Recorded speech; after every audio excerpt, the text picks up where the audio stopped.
Hey yo, thanks for tuning in to Celeb Sauce. It's the backup channel backing Celeb up and bringing you all the breaking news. Hey yo, check this out. Yesterday I was scrolling through YouTube, and as always, I stopped by Willie D's channel. And I gotta say this, I love Willie D's channel. And, might I add, My Mind's Playing Tricks on Me, one of the best rap songs ever made, right? So during the show, Willie D is talking about the fact that Cardi B has a male personal trainer that stretches her out. And Willie D said, it's all good for Cardi B and Offset if that's cool with Offset. However, his woman wouldn't be having no male personal trainer stretching her all out because he knows how guys get down. Check out what Willie D had to say.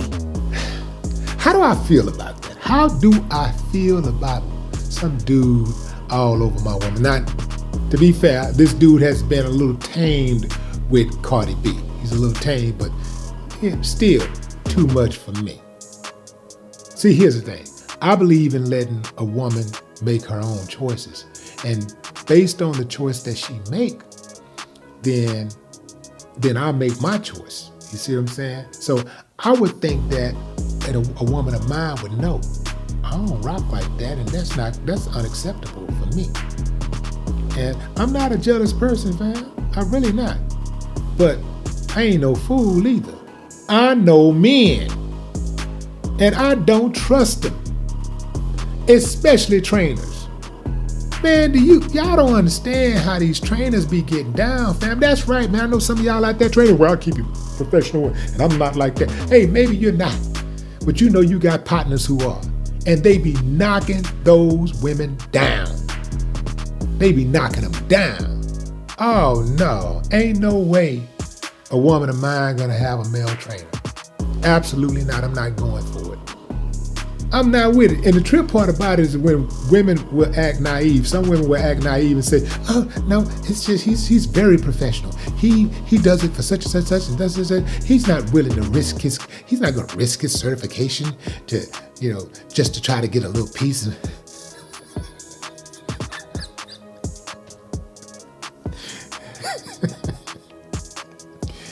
It's hilarious. A man is a man is a man. Let me say this. We always hear dudes saying a man is a man is a man. So what I'm gonna do is I'm gonna start a new saying. And that saying is, a real woman is a real woman, a real woman, a real woman. And if you're in a relationship with a real woman, a man can be a man, but no matter what that man tries, he's not getting in her pants. Why? Because the inside of those pants are reserved for her man. And I think that sometimes men forget that women make choices too. And the type of woman that would cheat on you cheats on you because she wants to. And if a woman wants to cheat on you, it doesn't matter whether the dude is a personal trainer, the dude at the McDonald's window, the dude scooping a Chipotle, she's gonna cheat on you because she wants to. And if she wants to, she'll cheat on you with the butcher, the baker, or the candlestick maker. See, Willie D said something very interesting. He said these personal trainers just be knocking women down, as if these personal trainers are hitting trigger points that just make women drop their drawers. But I'm telling you, there's no flex that a personal trainer can do that will make a woman give up the pootie tang unless she wants to give up the pootie tang. And there's nothing sexual about the stretch unless you want there to be something sexual about the stretch. Listen, let me know what you think in the comments. Do you think that Willie D is right and that men should keep their women away from these male personal trainers? Or do you think that ain't nothing but insecurity? Now, check it out. I think we can all agree that Quavo has had a challenging year ever since the tragic loss of Takeoff in Houston. However, he seems to be coping with the loss as best as he can. He's getting back to work and he's looking towards the future. For example, he recently made a small screen appearance in Peacock's new original film Praise This, starring Chloe Bailey. And during an interview for the film, Quavo said that he's been chasing Will Packer and asking him to put him in a movie for a minute. Check out what Quavo had to say. It's an incredible team. Chloe, Drewski, Will Packer, my guy, I've been knowing him for a long time. I've been telling him every time we go to the basketball games I want to get in the movie. And he told me I got me, take my time, and now the time has came. It's gonna be a great movie. It's a funny movie. It's a very intimate, real movie. It's cultured. We got some good slang, got some good words, got some young, hungry actors in there. I think it's gonna be a good film.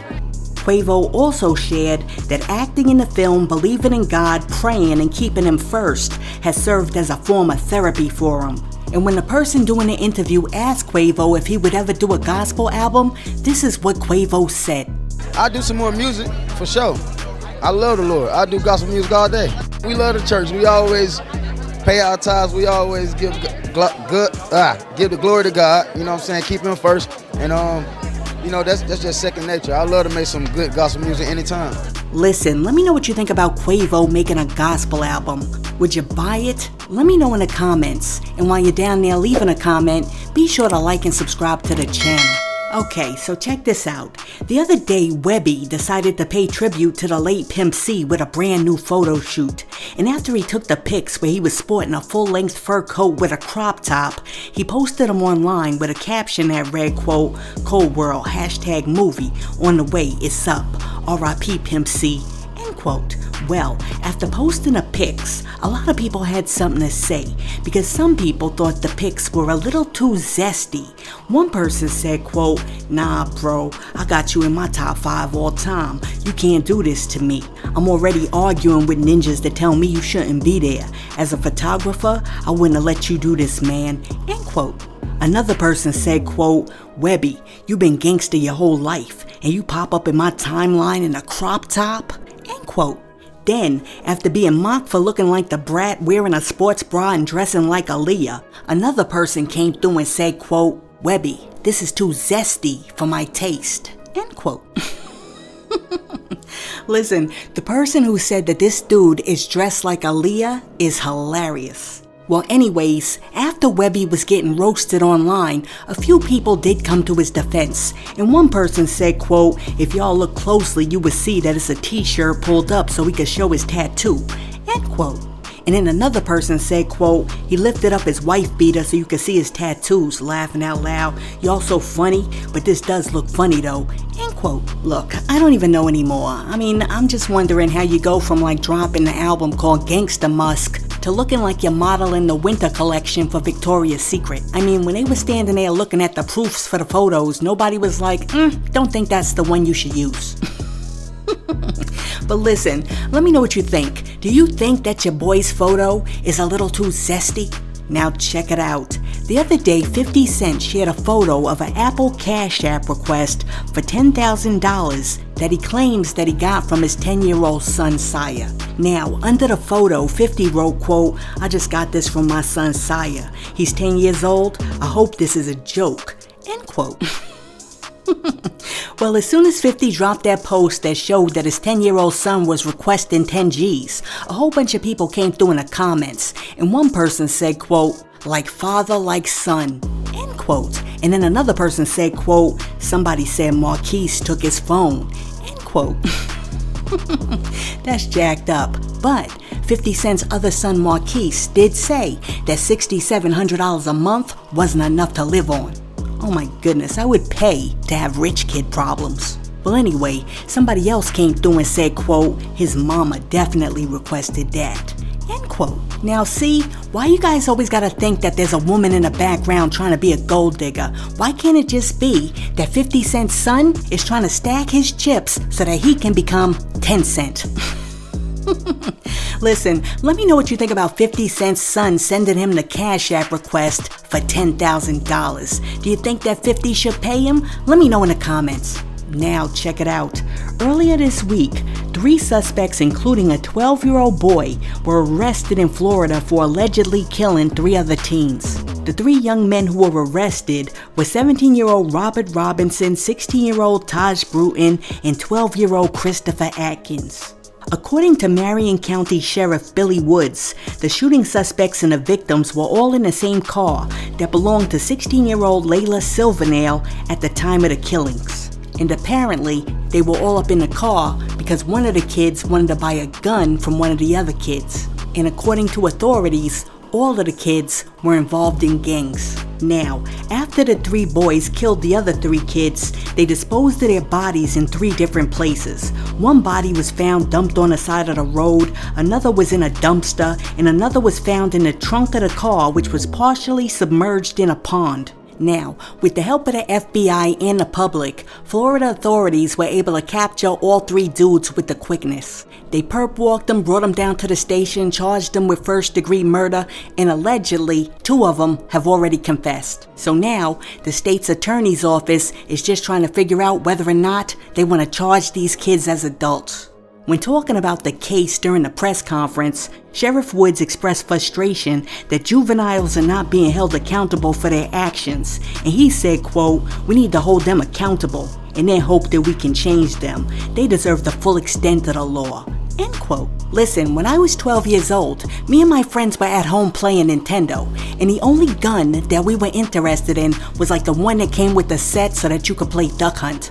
And the fact that these young kids are running around the streets with no parental supervision, doing gun deals and dropping bodies like they're freaking Russian arms dealers is crazy. Look, according to reports, in the US, homicides committed by juveniles acting alone rose 30% in 2020 from the year earlier, while those committed by multiple juveniles increased 66%.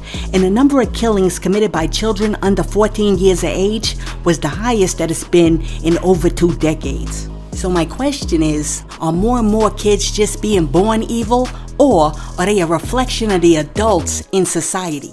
See, back in the 1800s, Enlightenment thinker John Locke said that kids are born tabula rasa, which means that they're born as blank slates, and then they're shaped and influenced by their environment.